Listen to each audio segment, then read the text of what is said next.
Okay. Good evening, everyone. I'm going to call the Lake Mills City Council meeting for June 6, 2023 to order.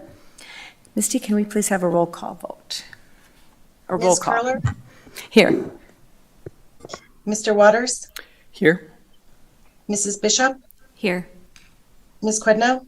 Here. Mr. Fields? Here. Thank you. Okay, does everyone please rise for the Pledge of Allegiance? I pledge allegiance to the flag of the United States of America and to the republic for which it stands, one nation, under God, indivisible, with liberty and justice for all.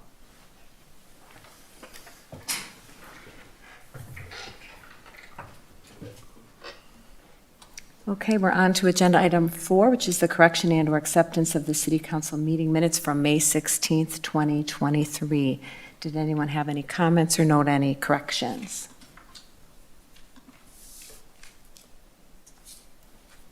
Okay, hearing none, we'll accept those meeting minutes into our official record.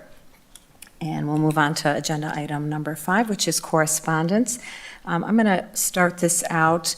I had a bit of a list this week. The first one was a postcard I think everybody received for the electronics recycling event, which is this coming Saturday at the Lake Mills Light and Water Building from 8 to 11 a.m. So this was one of the things, Jefferson County usually does this once or twice a year, but I know this was something in a community survey from a few years ago that people were interested in, so I'm glad the city's able to offer that. I also received an email from Patrick and Mary Doyle about the absence of flags on Main Street at Memorial Day, and I asked to have that forwarded to all council members, so hopefully you all received that.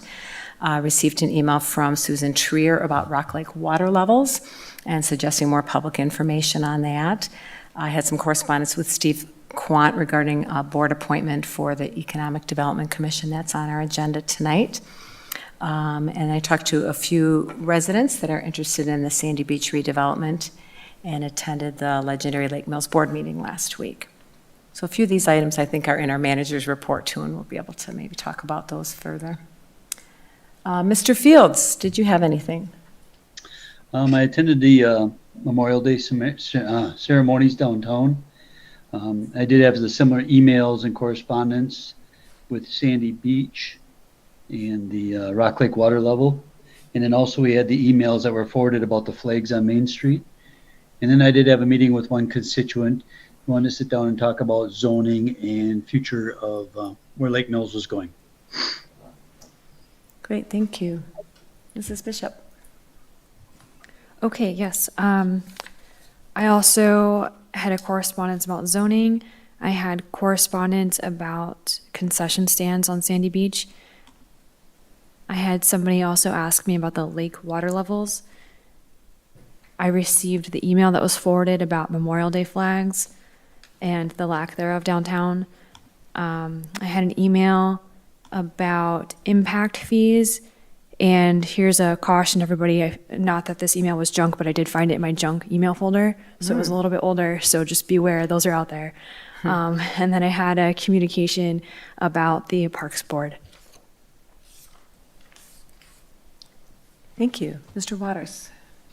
Yeah, I'll try not to repeat those that have been stated already. Had correspondence on College Street project. There is a meeting coming up on June 12th in that regard. Sandy Beach Bait Shop opposition memo came through, and a staff memo on how Doyle's Dogs is not moving forward with the Sandy Beach Bait Shop at this point. That's it. Thank you. Ms. Quidno. I had much of the same correspondence as what's been stated before, along with the in-person correspondence with a constituent with regard to zoning and future of Lake Mills. Great. All right, thank you, everyone. Okay, we will move on to agenda item number 6, which is for questions and public comment. The public is encouraged to address the council at this time regarding items on the agenda. Public comments may also be made at this time on items that are not on the agenda if you have registered with the city clerk before the meeting has been called to order. The state's open meeting laws discourage action by the council on items that are not listed on the agenda. Please keep your comments limited to 3 minutes and state your name and address when starting your comments, and fill out the sign-in sheet provided. And if there's anyone attending online, please type your name and address in the chat feature. I don't see anyone online, so we'll go in the room here. Mr. Doyle, you want to step up? Thank you. Patrick Doyle, 325 East Washington Street. At your last meeting, you graciously approved of us looking at the snack building in Sandy Beach and the viability of that. We did bring some contractors in. An electrician. Both contractors I had cleared with Troy, people he knew and respected. Electrically, there was be about $750 to $1,000 worth of work that needed to be done. The lights did not function, and the GFI outlets on the inside of the building were not functioning as well. We had a building contractor look at the building from a structural standpoint. As soon as he walked around the right front corner, if you're looking at the building and the lake is behind it, you can see that the corner is rotted out. He pointed out right away that, well, the drain pipe coming down, the gutter pipe, it ends about 24 inches above the ground, and just for years has been throwing water against the building, which is why it is rotted out like it has, plus the wood runs all the way to the ground. There is no concrete sill around the bottom.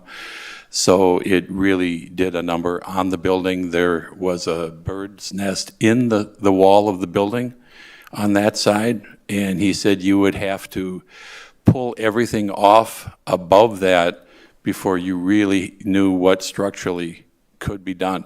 The building is salvageable. It's just there's a price tag to it.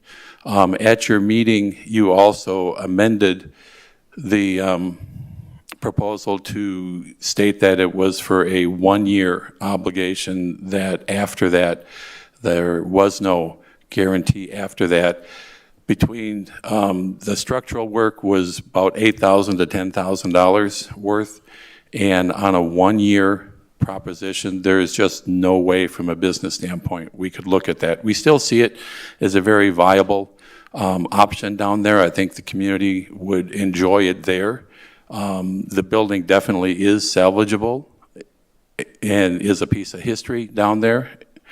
But from a business standpoint, there's just no way we can take on that amount of debt without a long-term agreement on that.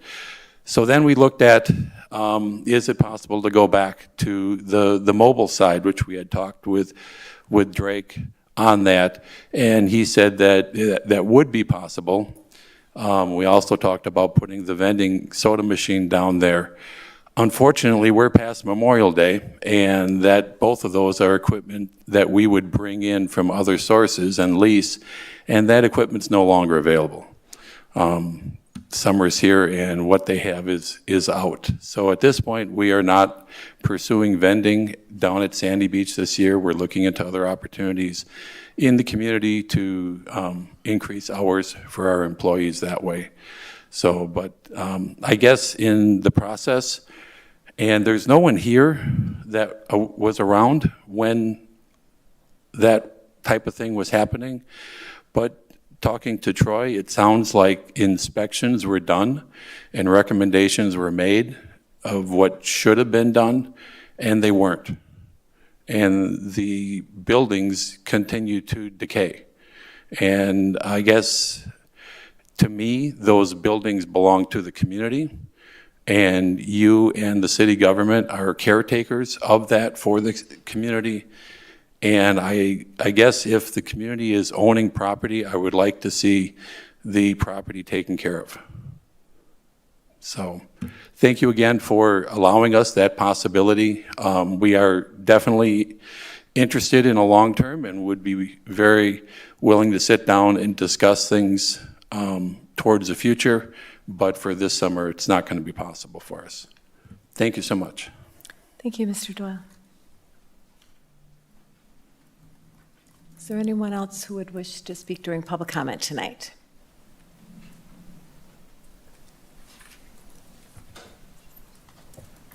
Anyone else with a public comment? Okay, we'll close the public comment period and we'll move on to the city manager's report. And Drake, I know you have a 2-page report for us tonight, so I'll turn it over to you to talk about that. Sure.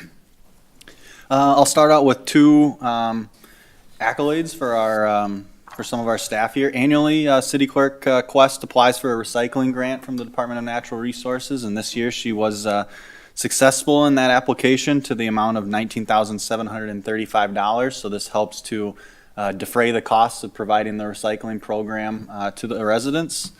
And then Paul Hermanson, our Public Works Director and Utility Superintendent, was awarded the Meritorious Service Award by the Municipal Electric Utilities of Wisconsin, or MEUW.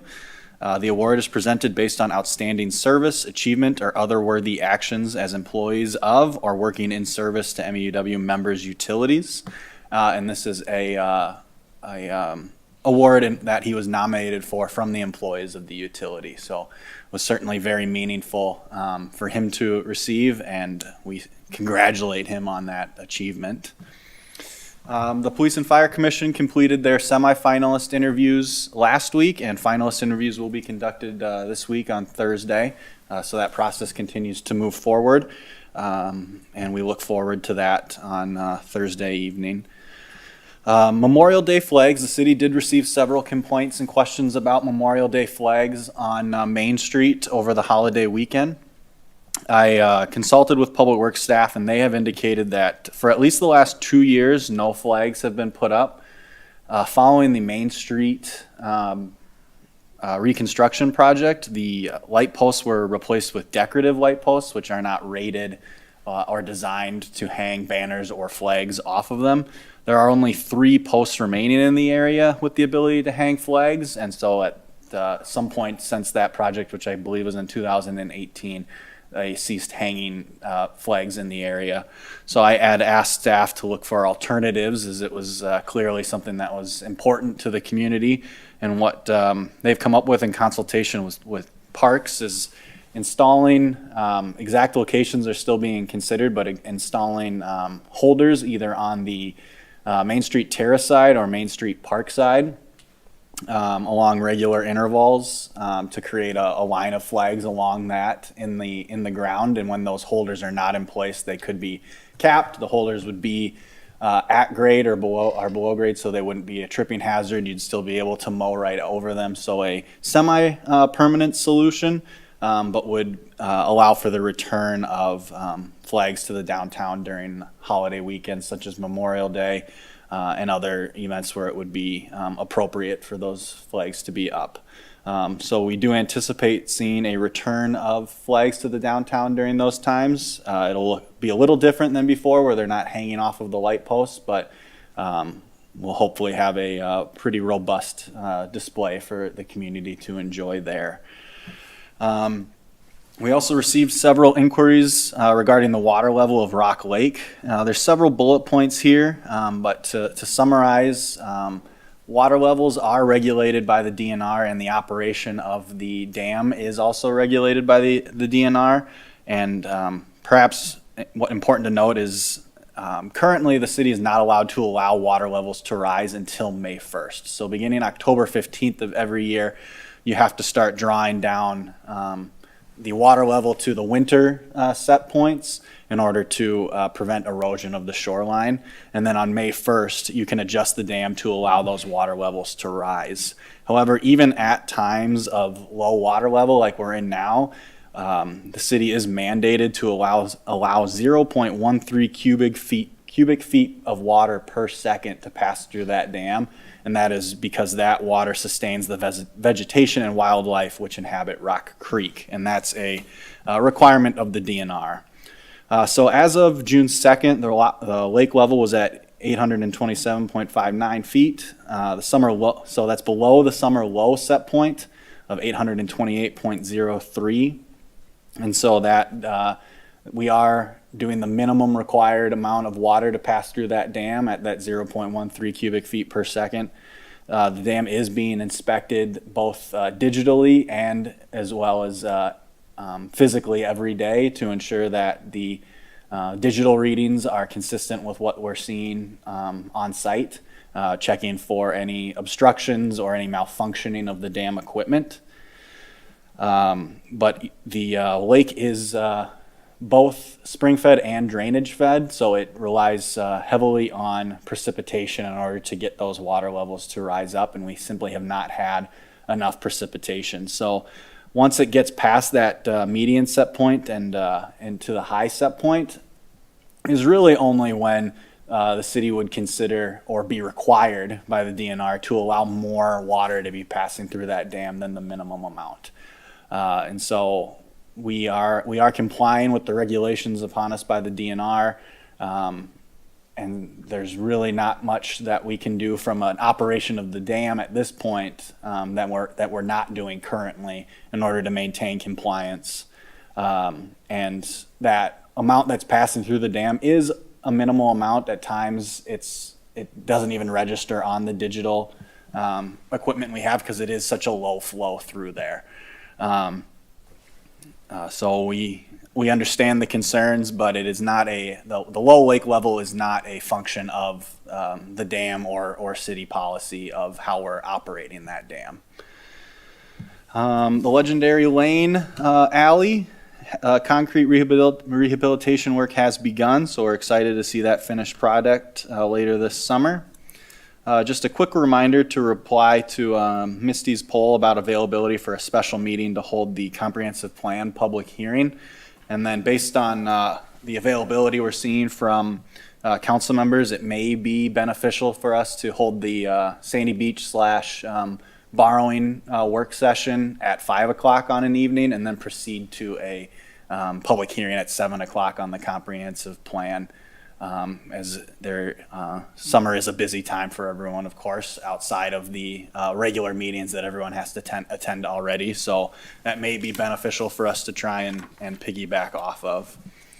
Continue to work through the contract with Ryan Brothers and fully anticipate that contract will be ready for approval by the City Council on June 20th. A reminder that Lake Mills EMS will cease service at the end of June, and then immediately Ryan Brothers will take over that service on July 1. So there will not be a gap between our current service provider and our future service provider taking over service.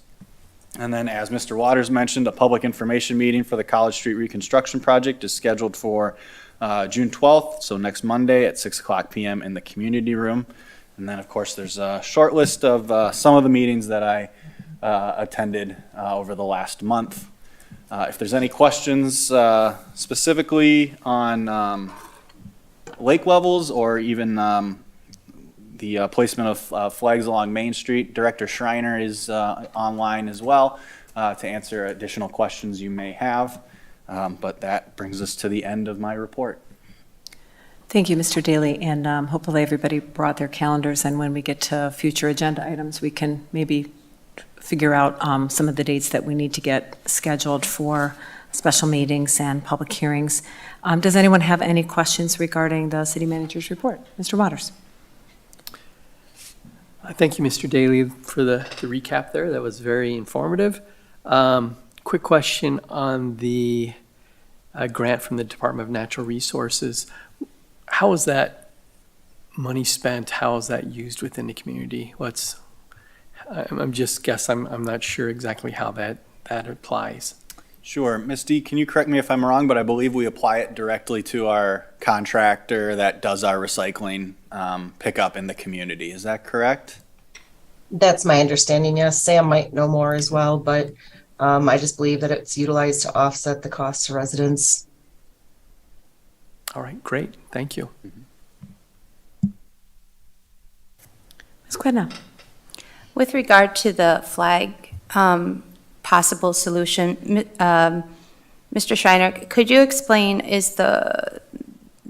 are we looking at putting things into the tree lawn or somewhere near on the, can you explain exactly how it's going to be placed on the sidewalk or on the park side, and exactly how tall the flags would stand, as I'm concerned that they may be blocked by parked cars.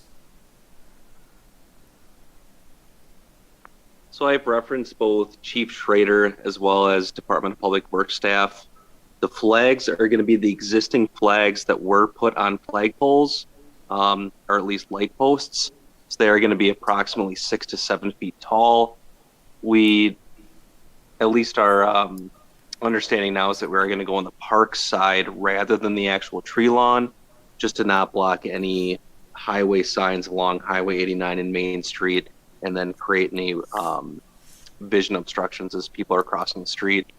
There were two alternatives that were researched. One was going to be encompassing the entire perimeter of Commons Park, and the other one was going to be lining Main Street with closer proximity flags to each other. It sounds like we're going to be going forward with closer proximity flags along Main Street, with a potential issue for vision concerns along the terrace. It sounds like we're going to be favoring the side of installing them on the park side. Okay, Now there's going to be 30 flags basically spaced out 15 feet from each other from the intersection of East Lake Street and Madison Street, going along the park side of Main Street. So just that one side of the park and Main Street? That is what we're thinking so far, yes. Yeah, we did discuss, as he said, around the entire park, but the amount of flags we currently have, it would be only about one flag, I believe, every 42 feet. So it would have been a little bit of a more sparse display. And so we thought that it perhaps would be more recognizable and more consistent with where they were in the past by lining them along the Main Street side. Do we have any funds in any location that where we could buy more flags? I think we could in the future. The difficulty is we have Flag Day is coming up, and then the 4th of July, and so getting them in prior to that may be difficult. But I think certainly in the future we could continue to discuss more additional flags and enhancements to a Commons Park display during the holiday weekends. Sure, and I'm sure the Parks Board might have some ideas too. Mm-hmm. Thank you, Mr. Schreiner. I have a follow-up question, either Drake for you or Eric. Does the city have a particular policy as far as when, on what occasions we put those flags out and for what period of time? I can speak to that, Drake, if you'd like to. Sure. In the past, the flags are put up for Memorial Day, Flag Day, 4th of July, and Veterans Day, and they were kept up for 4th of July prior to Town and Country Days and removed afterwards. I'm not sure if there's a written policy or if it was past practice. That's just been the practice, is what you're saying. Okay. Yep, that is correct. There's no written policy as far as flag display. So Memorial Day, Flag Day, July 4th, and Veterans Day in November. That is correct, yes. Okay, thank you. Mr. Fields, be sure to speak up if I don't catch that you want to say something. Anybody else have any questions for the city manager?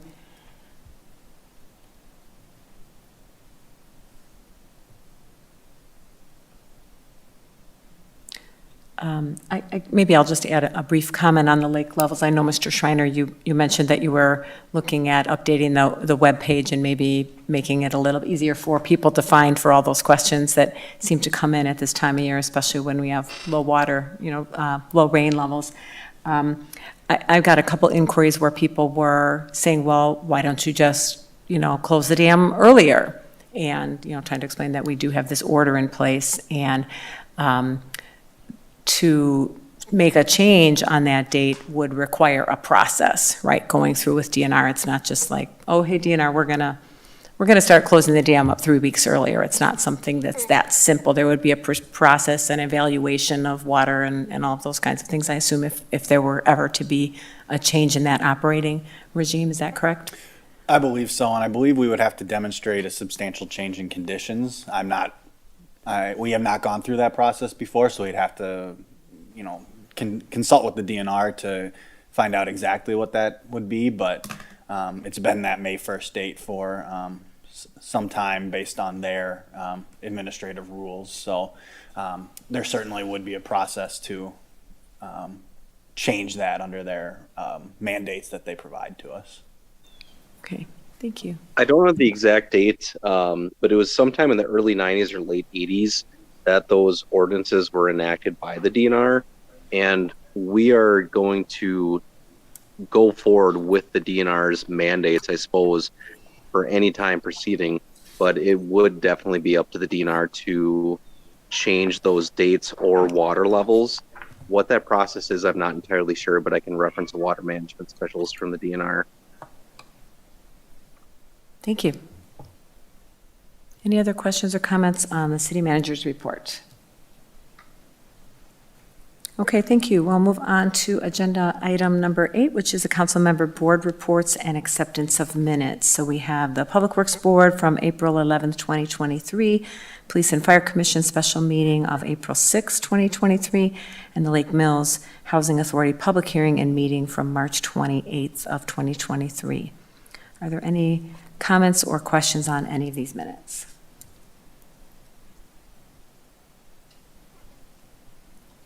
Okay, seeing none, we'll accept all of those into the record.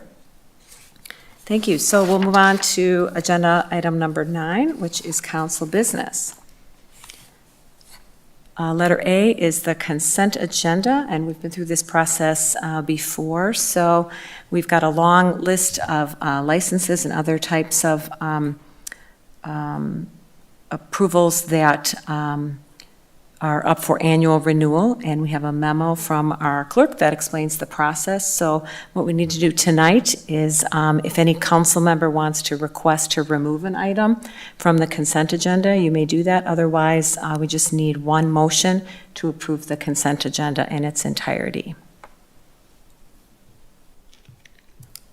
I'd move to approve the consent agenda as outlined in our agenda. Second. Okay, we have a motion by Mr. Waters and second by Mrs. Bishop. Any discussion? Questions? Okay, Ms. T, would you please call the roll? Mr. Waters, Aye. Mrs. Bishop, Aye. Ms. Quidnow, Aye. Mr. Fields, Aye. Ms. Curler. Aye. Motion passes 5-0. Thank you. Okay, next item. Letter B is the discussion decision on confirmation of City Council President's appointment of Steve Quandt to the Economic Development Commission for a term ending 2024. So Mr. Quandt has agreed to serve on this commission to fill the term vacated by Todd Temperley stepping down. So he'll be completing that one-year term. So that's who I would like to appoint, and I'm looking for a motion for confirmation of my appointment. I move to approve the City Council President's appointment of Steve Quandt to the Economic Development Commission. Second. Okay, motion by Mrs. Bishop, second by Ms. Quidnow. Any discussion? Okay, can we have a roll call, please? Mrs. Bishop, Aye. Ms. Quidnow, Aye. Mr. Fields, Aye. Ms. Curler, Aye. Mr. Waters. Aye. Motion passes 5-0. Thank you. Okay, so we're on to letter C in our agenda. We now have some attachments available to us. So this is Resolution 23-33, awarding the sale of $2,430,000, $2,430,000 in general obligation corporate purpose bonds, Series 2023A. So we have our Lisa from Ellerst here this evening. Do we need to look at our computers to look at the documents that are the result of the sale today? She will run you through them, but yes, they are, the sale day reports were uploaded after they became available. so they are available on the packet. But Lisa will be running you through a summary of them. Okay. Thank you very much, Jan. We usually don't get those till same day, so for anybody that's reviewing this online, the documents are now posted. Let's see, so I guess I need a motion to approve Resolution 23-33. I'll motion to approve Resolution 23-33. Second. Second. Oh, I heard Mrs. Bishop first. So motion by Mr. Waters, second by Mrs. Bishop. Okay. Lisa, go ahead. Okay, thank you. First, I want to say congratulations. You had 2 very successful bond sales today. And before I get into the first one, I also wanted to let you know that both ratings were affirmed by S&P with a stable outlook. So congratulations on that as well. For the general obligation bonds, you received 6 bids, with the winning bidder being the Baker Group. And they had a true interest cost at 3.8876%. The highest bidder was 4.0216%, which would equal about a $31,000 or more savings in interest, just to show that it does benefit to sell competitively. Also to note, we were also able to downsize the issue by $50,000, primarily due to the premium received. And the principal and interest total, less what our presale was over $141,000. I wasn't going to go through the tables that are attached, as they're the same tables that we've gone through before. They've just been updated with the sale information. And the rating report is also included in the report. So the second page of the document kind of summarizes the results. Would that be the one to focus on, the comparative sale yep. results?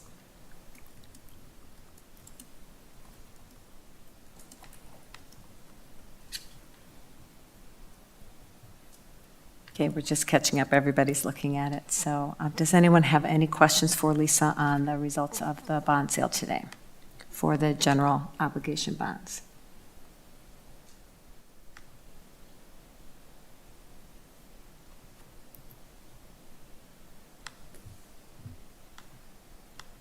Just looking at the resolution here quickly.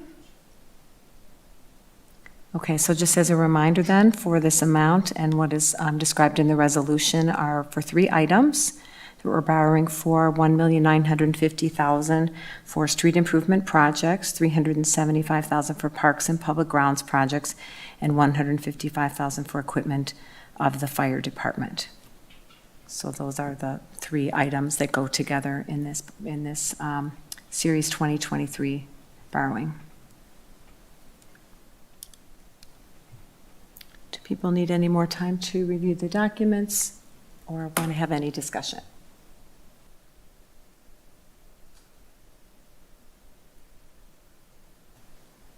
Okay, hearing none.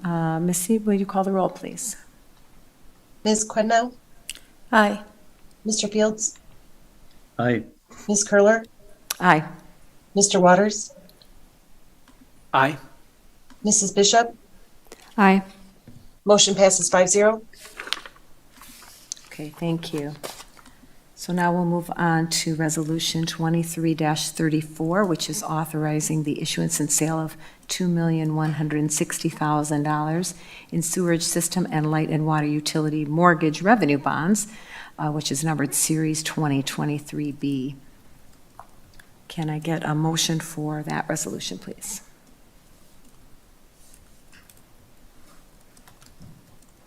I move to approve Resolution 23-34, authorizing the issuance and sale of $2,080,000 for sewerage system and light and water utility mortgage revenue bond Series 2 2023B. Second. Okay, motion by Mrs. Bishop, second by Ms. Quednow. Lisa, you want to talk us through this one? Sure. So this received 7 bids, with the winning bidder being Hilltop Securities at a true interest cost of 4.0760%. The highest bidder here had 4.3129%, which would equate to approximately a $46,000 savings in interest selling competitively. We were able to downsize this issue by $80,000, again, primarily due to the premium received.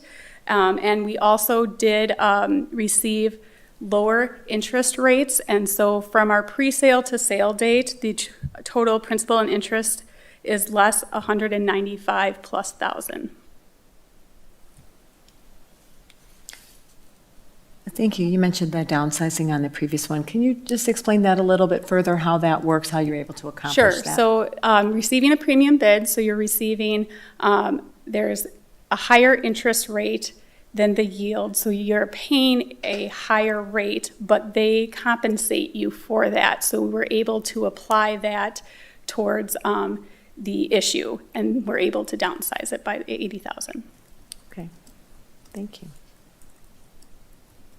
Okay, so again, we have the updated documents from the results of the sale are now available with this agenda item, and the second page of the day of sale report has kind of a summary of the results.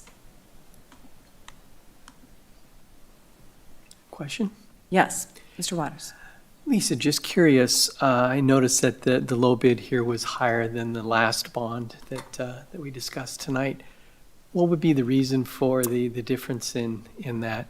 You typically see higher interest rates with revenue bonds than general obligation. Okay. If I may, general obligation debts are backed by the full faith and credit of the city, and so that's our taxing authority, and so those are considered very safe investments for potential buyers, because in the event that the city needed additional revenue, you could raise the levy in order to pay that debt obligation. Right. Utility revenue bonds, while still a very stable investment vehicle, are considered to be a little bit less secure than something that, because they're backed by the revenues of the utilities, not by the full faith and credit of the local government entity. And so they typically come with a little bit of a higher interest rate because of that difference in the stability of them. Thank you.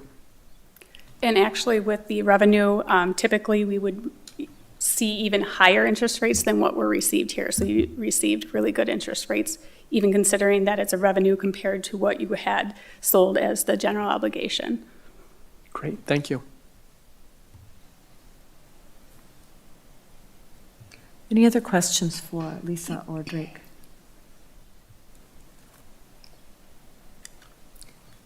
I noticed as I'm looking through the resolution here that there are references to some prior bond years. Can you just summarize for us what that's all about?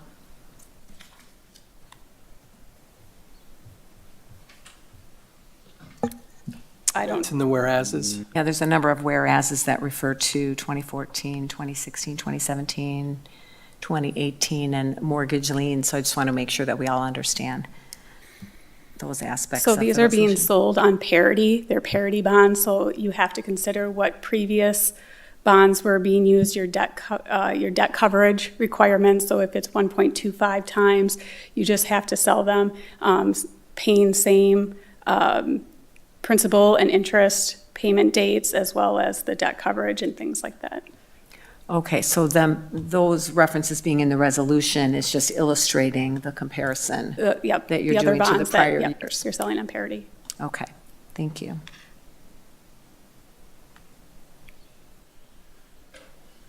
Okay, any other questions or comments on Resolution 23-34? Okay, Ms. T, can you call the roll, please? Mr. Fields, Aye. Ms. Curler, Aye. Mr. Waters, Aye. Mrs. Bishop, Aye. Ms. Quidno. Aye. Motion passes 5-0. Thank you very much. Thank you for being here, Ms. Trepetowski. Appreciate your working on this for us today. Okay, so we are ready to move on to agenda item 3, which is Resolution 23-35. And I've been forgetting to have Misty read the titles. Is that important to, to do as a part of our process? They usually get read at least once. Misty, I'll have you read the title on this one for Resolution 23-35.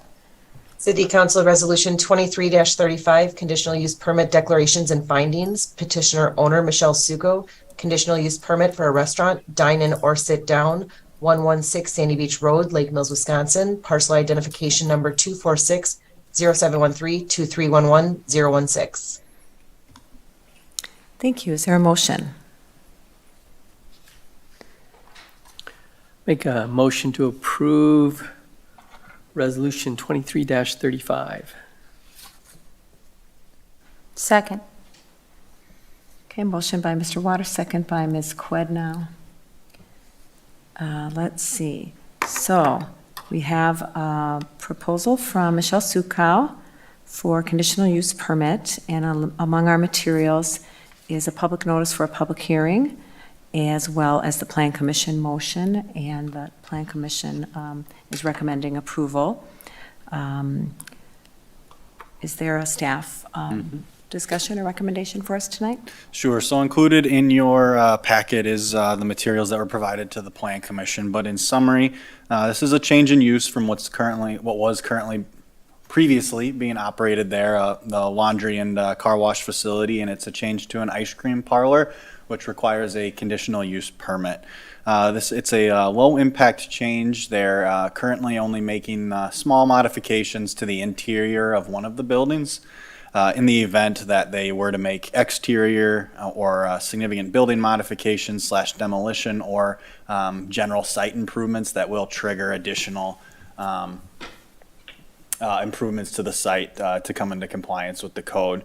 But the minor renovations to the interior to create the ice cream parlor, the CUP is required for. The Plan Commission did recommend approval. If there's any questions, I believe the applicant is in attendance tonight, and then our zoning administrator, Troy, is here tonight as well. Great, thank you. Yes, we have a detailed memo from our planners, so that kind of summarizes the project and it goes into a little bit more detail than what you just described, Drake. And Michelle Sukow is here if anyone has any questions. Is there any discussion or questions for Ms. Sukow? Do we need to suspend the rules to allow her to talk? If you have a question or would like her to speak, sure. I'd like to suspend the rules to allow Miss Michelle Sukow to talk. Second. Okay, motion by Mr. Waters, second by Mrs. Bishop to suspend the rules. All in favor, please raise your hand. Mr. Fields, that's 5-0. Come on up. I realize that you got through the Planning Commission without having to come up to talk on the microphone. I knew you were going to make But at City Council, we might have a couple more questions. I am going to miss the car wash and the laundromat since it's just down the street from me, but I am looking forward to the possibility of an ice cream shop. So Me too. So that's possible. That's a positive thing. I think that it would meet the needs of the bikers and the beachgoers. But I do have some questions because the city has put a lot. They've vested a lot into the south side of the town. There's been a lot of nice improvements down there over the last couple of years. And just wanted to kind of ask, what's going to happen with that site. I know there's a car wash there that's existing.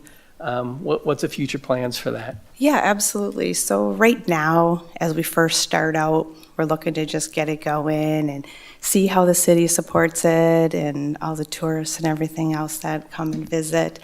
Our goal is to eventually remove the car wash portion of that lot. So it's two different addresses, but it's one parcel. So it creates kind of this crazy, funky thing that happens down there. I've been dealing with that for the last 13 years. So obviously, we hope the support is there. We have a lot of great plans for it. We think it's a great addition, especially on that side of town that really doesn't have anything with our amazing beach at the end of that road. So we envision it being a great success, and eventually, I know there's a lot of zoning requirements if we want to make the changes, and that's a pretty hefty price, and so I'm hoping that we can do this in stages.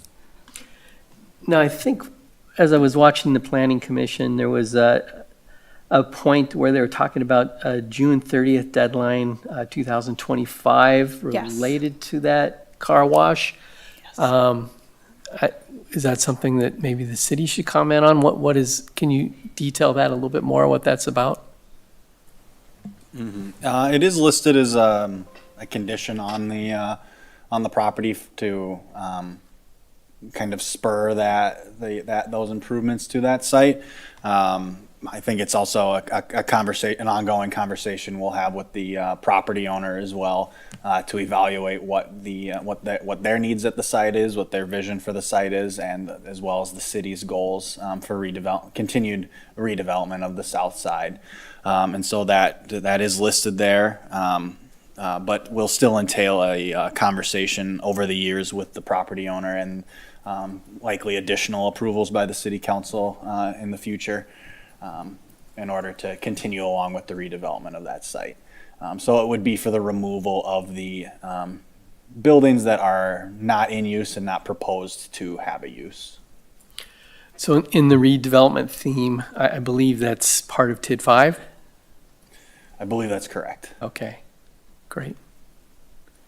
And I would just add, with respect to your question, Mr. Waters, that the Plan Commission did recommend approval conditioned upon the conditions that are listed in the planner's memo and that date of removing the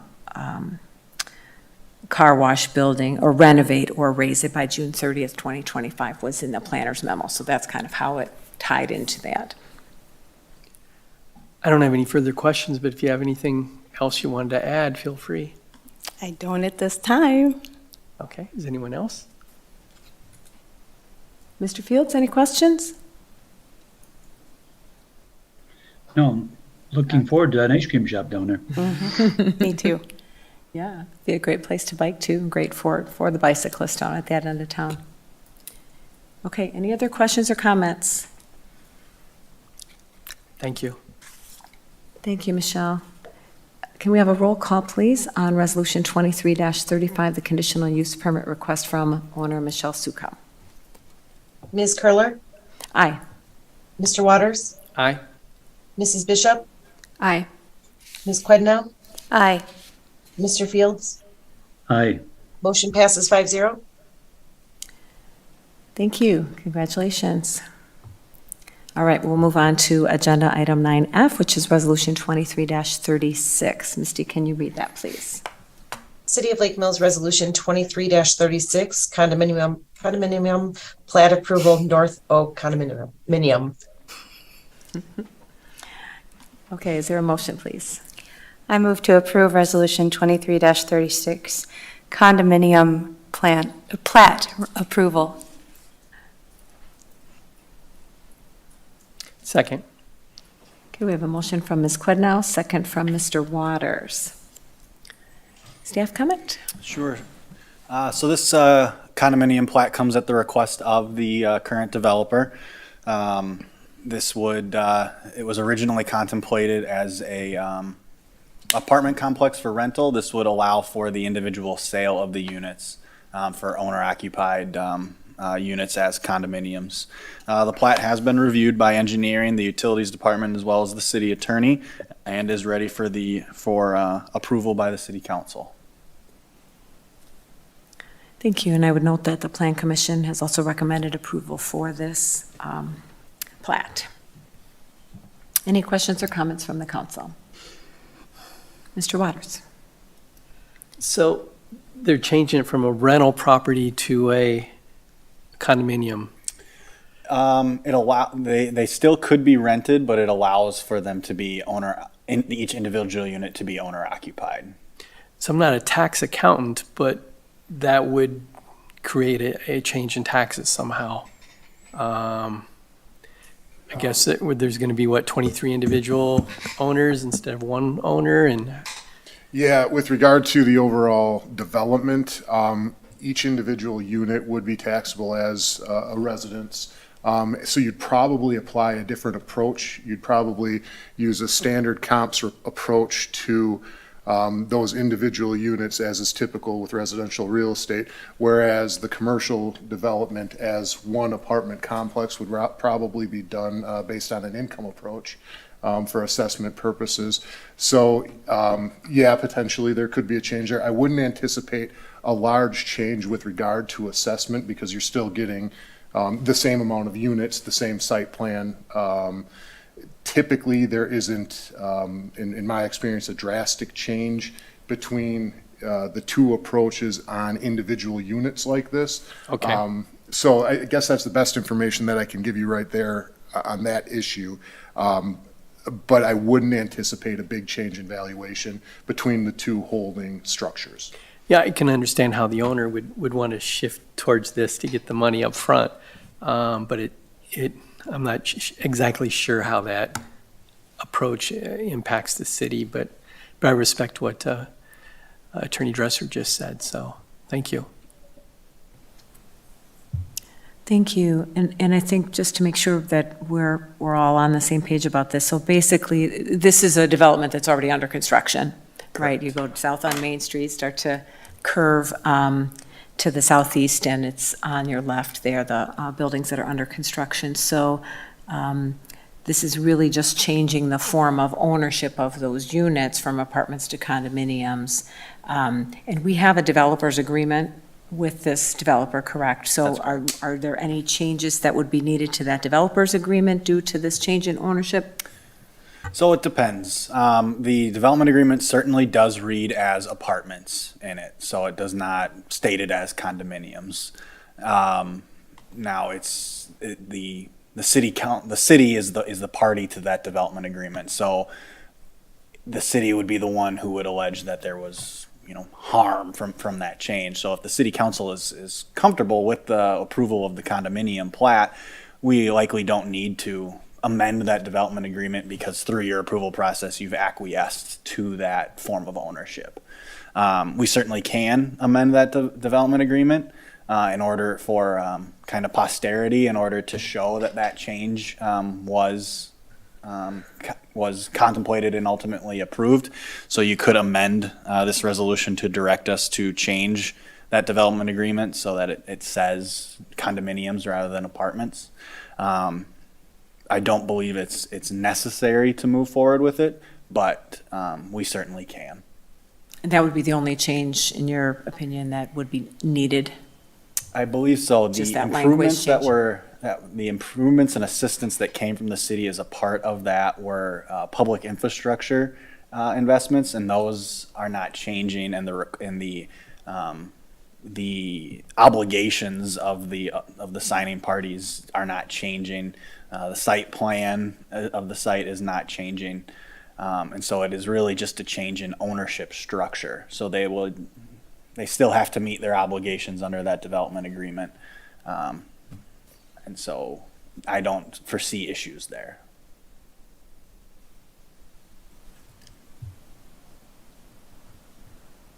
Any other questions?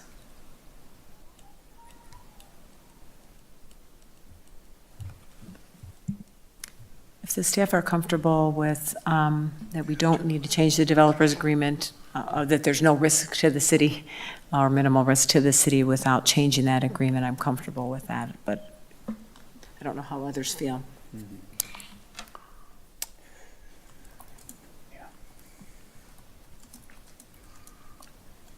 So the city council can certainly voice an opinion on whether there's an objection to a transition from apartments to potentially owner-occupied condominiums. That would be perhaps, if that was a point of contention for the city council under this, then you could direct staff to, explore those options there rather than, postpone approval, but ultimately the city council has the authority to approve the condominium plat if it so desires. So the zoning district doesn't change at all? It's equally applicable regardless of the form of ownership? Correct.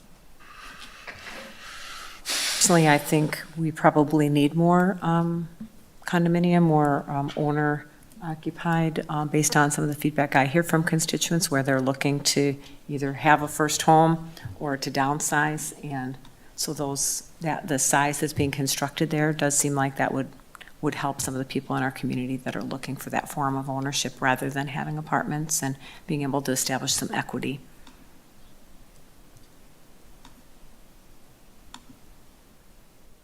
Anyone else with a question or comment? Okay, seeing none, let's go to a roll call on Resolution 23-36, which is the North Oak Condominium Plat. Mr. Waters? Aye. Mrs. Bishop? Aye. Ms. Quidnow? Aye. Mr. Fields? Aye. Ms. Curler? Aye. Motion passes 5-0. Okay, next is Resolution 23-37, the final plat for Brookstone Phase 8. Misty, would you please read that title? Resolution 23-37, final plat approval, Brookstone Meadows subdivision, Phase 8. Is there a motion? I move to approve Resolution 23-37, final plat approval for Brookstone Meadows subdivision, Phase 8. Second. Motion by Ms. Quidnow, seconded by Mr. Fields. Staff comment? This final plat is consistent with the preliminary plats previously approved. Plan Commission did review and did recommend approval. Engineering, legal, and planning have all also completed their review and recommend approval.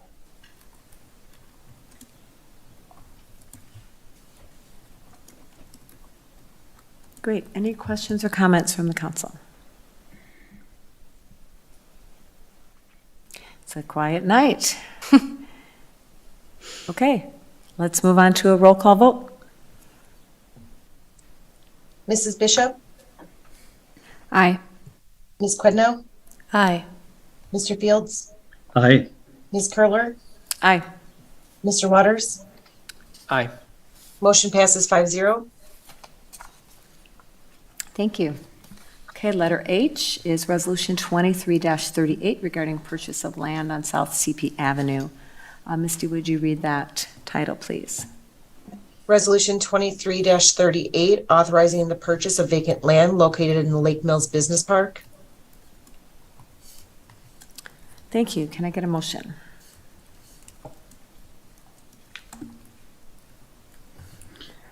I'll move to approve Resolution 23-38, the purchase of land on CP Avenue. Second. Motion by Mr. Field, second by Ms. Quidnow. Mr. Daly. This is a buyback of previously owned land. The purchase price is $65,000. The owner has agreed to that sale price, and the resolution that's currently in front of you does state that the city will use unreserved fund balance for the purchase of this, so it would be a cash purchase.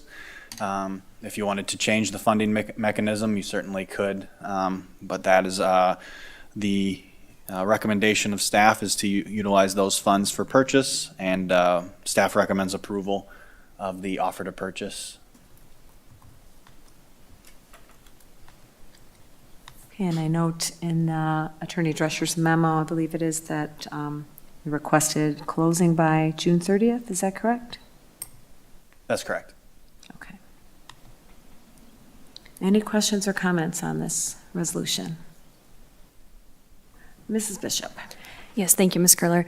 Just a question about the term buyback. Mr. Daly, you just used that term. It's used in the memo, and it's also used in the rider to the offer to purchase.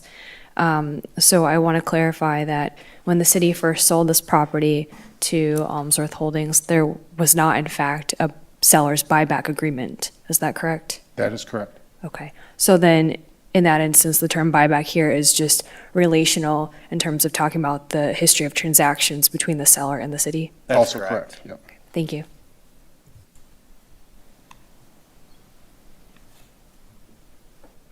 Any other questions or comments?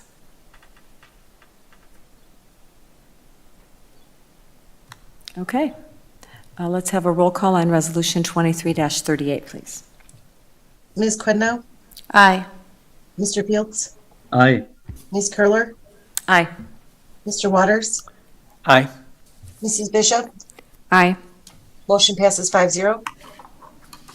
Thank you. All right, that is the end of council business. So our next item is recommendations for future agendas. Mr. Daly, what do you have for us? Sure. The two things that will be coming forward, I had some conversations with Ms. Bishop, and the community center policy will be on the agenda on June 20th, as well as a resolution to consider the creation of an ad hoc committee to make recommendations regarding the mill pond. So both of those items will be on there. We anticipate that the Ryan Brothers contract will be on there for approval. Those are the three items I had on my list to specifically mention, but others will come up as well over the next couple of weeks. Mrs. Bishop, anything you want to add on those items?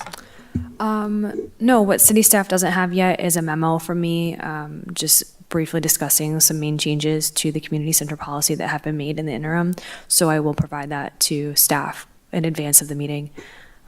So I had that comment, and I did have an agenda item comment. Oh, yes. Okay. It seems to be coming up in comments, the issue of city maintenance of buildings. We had correspondence previously about the bandstand, and previously a volunteer committee had come forth and put up funds for that. Now the issue of the concession stand at Sandy Beach. So at some point moving into the summer, and maybe with the budget discussion, I think it would be good to get a list of, I don't need a list of every building in the city, but some that maybe need more repair or attention, so that we can be aware of that and see where those repairs and maintenance come into play in looking at our future budgets. I think that's important to maintain the assets that our city has, and to do so and to be a good steward of those resources. Thank you.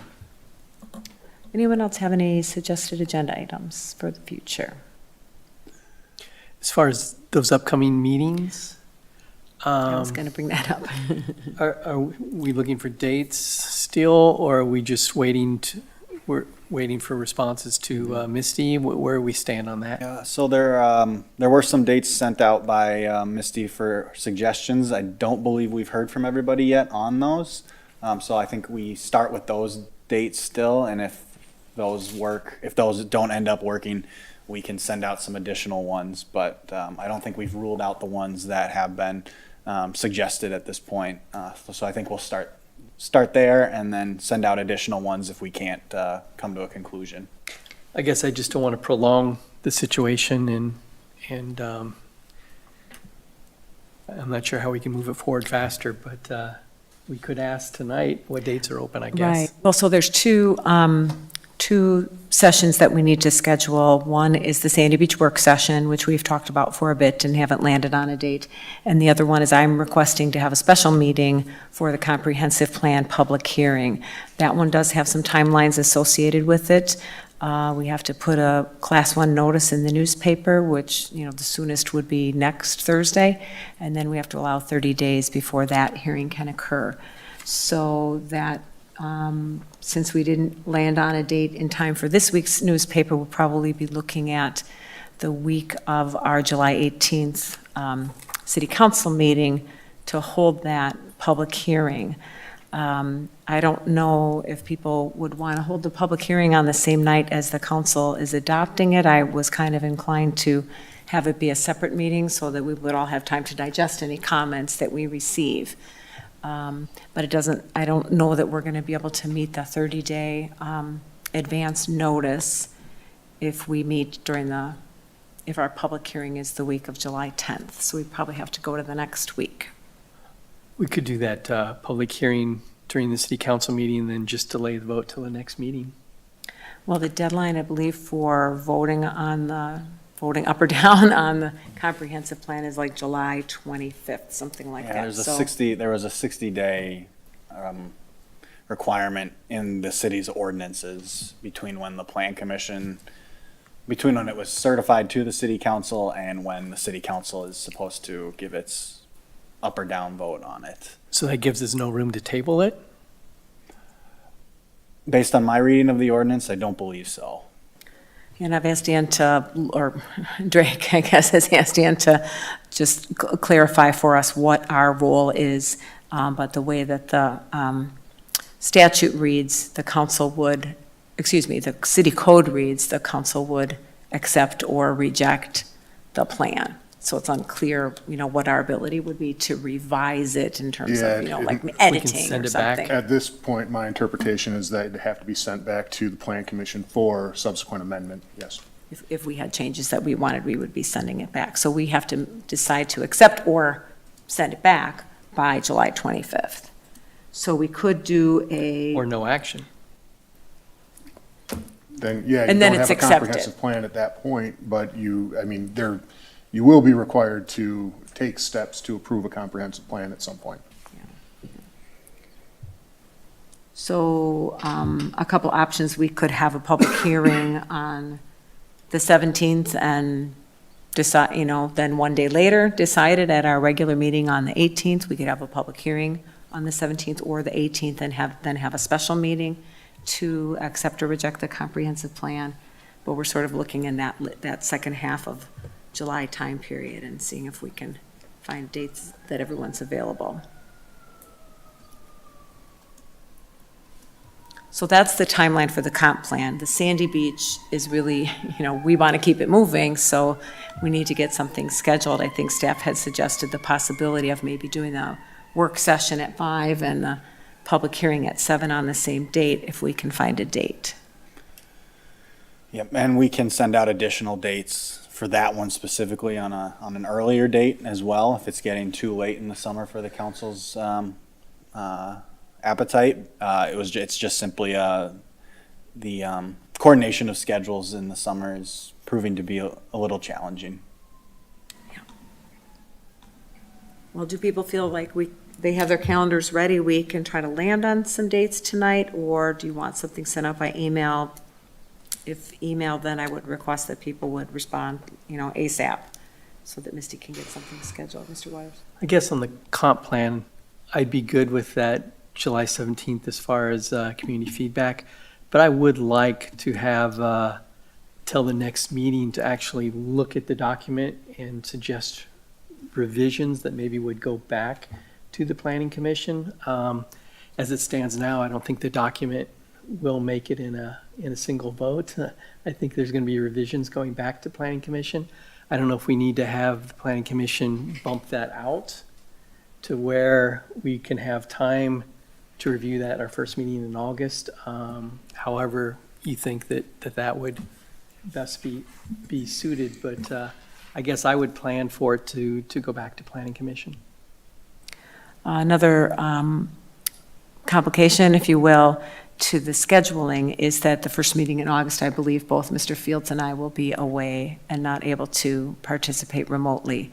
So I would be hesitant to be approving the comprehensive plan when there's only 3 out of 5 council members in attendance.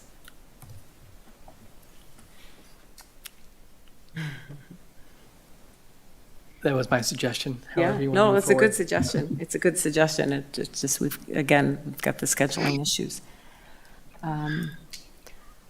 Well, what is people's availability on Monday, July 24th, if we were to try to do the public comment on the comp plan at our regular meeting of the 18th, and then have a special meeting to make a decision on the comprehensive plan on Monday, the 24th. So, Ms. Curler, can I step in for a second? Yes, please. It seems to me that whatever public hearing we have, we're going to recommend changes. In that vein, I see the most expedient thing to do is having the public hearing on the same date that we already have a meeting on the 18th, which is before the 24th. I mean, both those dates would be before the next Plan Commission meeting anyway, but then the Plan Commission could adopt or at least review, make recommendations on the 25th, and then I guess what we're really butting up against is our own ordinance, but then a review either at special session after the 25th of the Plan Commission's decision. So we could do it anytime the 26th, 27th, 28th. Well, we to need a avoid public missing- hearing and a council vote on the comp plan by the 25th, according to my math. If you send it back to the Plan Commission, so if we go along the schedule Ms. Bishop was discussing, and there was a public hearing on the 18th, and then at that meeting, the city council chose to send it back with desired changes to the Plan Commission, that will restart the process at the Plan Commission. It will then have to be certified again to the city council, which will grant another extension of that timeline.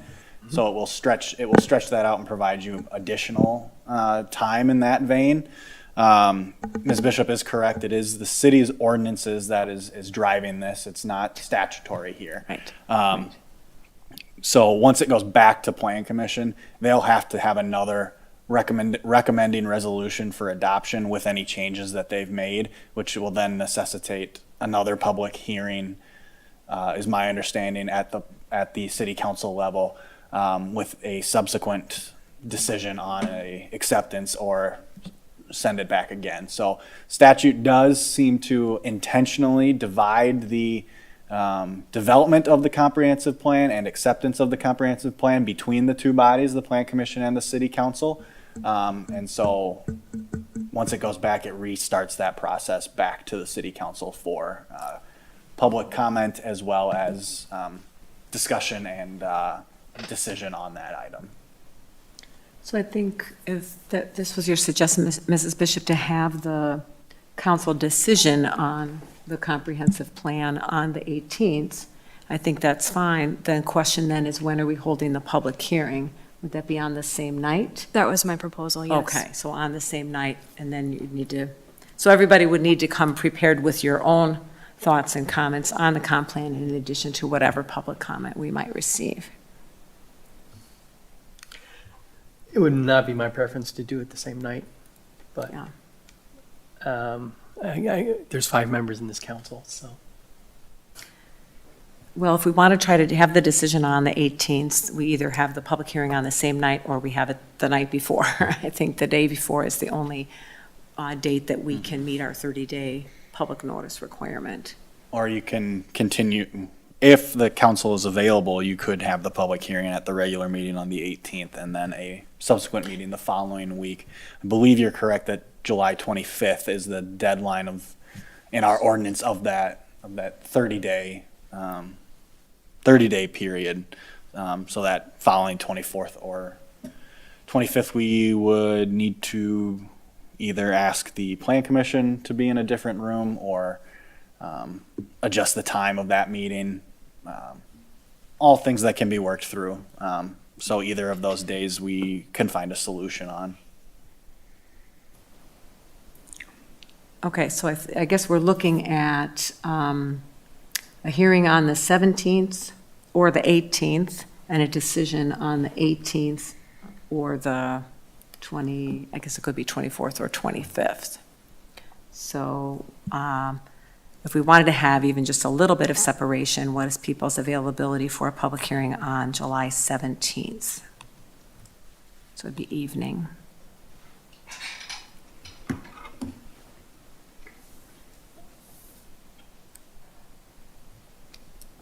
So could we do the public hearing then on the 18th and have a follow-up meeting on the 24th? So have the public hearing on the 18th, and then have a special council meeting to make a decision on the comp plan on the 24th? Correct. So what is people's availability on the 24th? That works for me. Evening of the 24th. I can make that work for me. I might have to do some of it remotely, 1 or 2 of the nights. Okay. I may also have to do something remotely, but I can be available. I can make it work. Okay, so public hearing on July 18th at the regular council meeting, Okay. and special meeting on July 24th for a decision on the comp plan. And then we will send out earlier different dates to the city council for the Sandy Beach discussion. And I believe The council had also indicated a desire at that work session to discuss the projected borrowings associated with that 5-year CIP, so we can list both of them and be able to discuss the project as well as the financing in relation to other projects as well. So I will get with Misty tomorrow to send out some additional dates prior to those July meetings, so that the city council doesn't need to wait. Okay, thank you very much. Has everybody got the dates? So comp plan, July 18th, public hearing, and July 24th, decision. And if you haven't started reading the documents, there are a lot of pages, so I would encourage you to start reading before July 18th, because it's a lot to go through.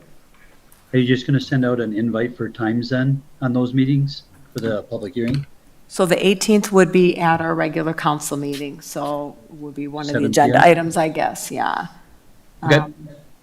That's what I think we were talking about, rather than a separate, like, before the council meeting or something, correct? I believe so. Yeah, okay, so then the 24th would be evening?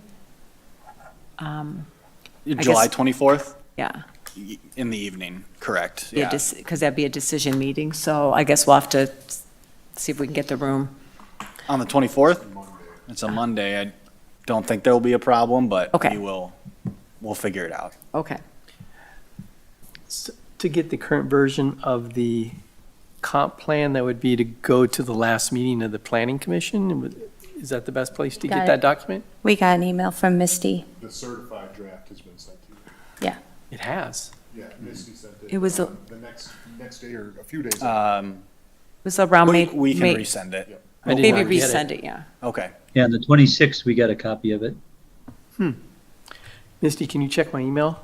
I believe it is the same version that the Yeah. plan, she sent a link to the documents that Yeah. are on the plan commission. I'm So looking there's a- at the email now. It says it's under item number 9 of that agenda.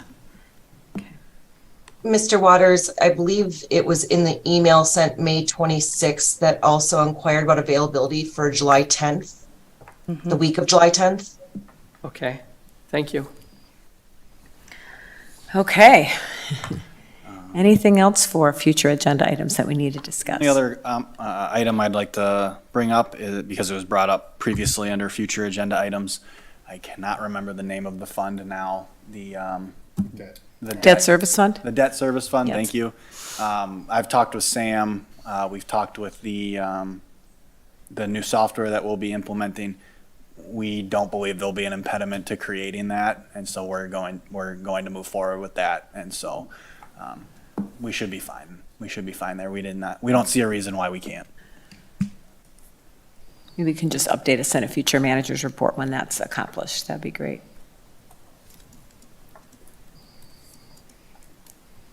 Okay.